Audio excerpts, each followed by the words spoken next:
What's the luckiest thing that ever happened to you? Maybe you found some money on the ground, maybe you got a promotion more hard work, but maybe you won some lottery. And what about the unluckiest? Maybe you stubbed your toe somewhere, had a road rage incident. But there was a guy who had a bomb dropped on him. And not just any bomb, an atomic bomb. Meet Tsutomu Yamaguchi. He didn't have just one bomb drop on him, but two. And it wasn't just any bomb, it was atomic bomb. Now, he's the only person officially recognized by the Japanese government who has survived two of the bombings. Now, in the summer of 1945, Yamaguchi was just a 29-year-old. And he was working for Mitsubishi Industries. He was an engineer there. Japan was already losing World War II, but they did not surrender. Life was hard, but they had to go on. Now, Yamaguchi had to travel to Hiroshima for a 3-month, a business trip. He had to build, tanker ship design, On the morning of August 6th, 1945, he has finished his work. He wanted to go home to the train station. He wanted to go home, and he went to the train station. Now, as life would have it, he forgot one document, and he wanted to go back and get it. But he didn't know that would put him in the center of one of the most disastrous bombing in human history ever. Now, on 18:15 a.m., a plane called Boeing B-29 Enola Gay, he was carrying a bomb called Lithium, an atomic bomb capable of destroying entire cities. Little Boy atomic bomb was detonated about 600 meters above the ground, and in just a fraction of a second, everything changed. Now, when the bomb exploded over Hiroshima, Yamaguchi was only 3 kilometers from ground zero. Now, if you guys don't know what ground zero is, it's like the direct ground below the atomic bomb. So he's only 3 kilometers from it. Now, he described the bomb as seeing a flash from there is brighter than the sun. Everything collapsed, windows shattered, he was flying. The blast threw him through the air. Now, Yamaguchi had severe burns on his upper bodies.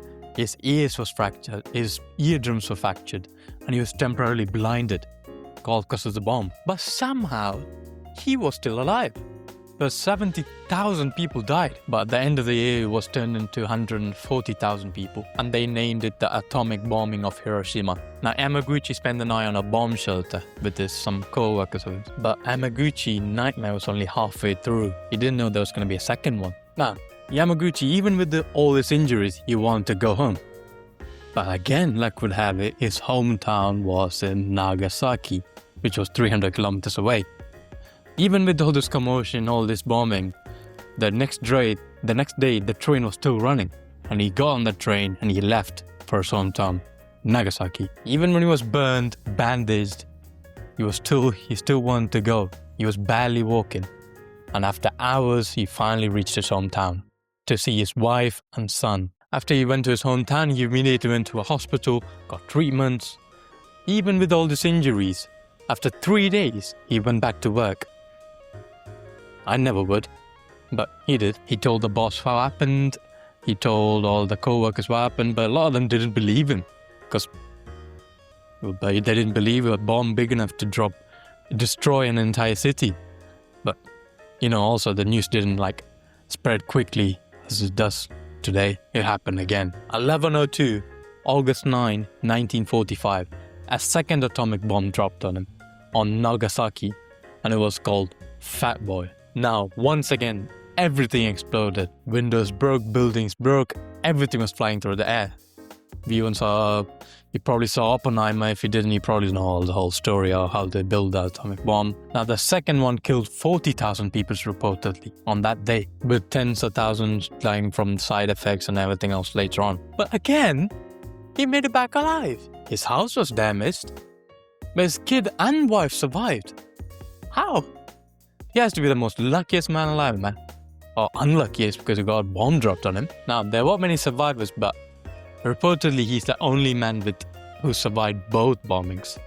Now, like many survivors, he had radiation sickness, hair loss, illness, so many other things that made his life very hard. Many faced discrimination and social stigma for decades because of the caste system. Even with all these injuries, he developed a very long life. He lived up to 92 years of age. How, man? Normal people don't even live that long nowadays. But he lived. Big up to him. He later became an outspoken person against using nuclear bombs against other countries. he wanted to stop everything he wants to stop governments from ever using the atomic bombs again, because he was the only one who saw the horror of it twice. Now, Yamaguchi passed away in 2010 at the age of 93, sorry, not 92. Oh, imagine witnessing a nuclear bomb, not once, but twice. This man did it twice. It's not just about luck. It's about remembering our history, what happened in the world. Never ever forget what happened in the world. A story like his is one of the reasons why we never repeat such tragedies ever again.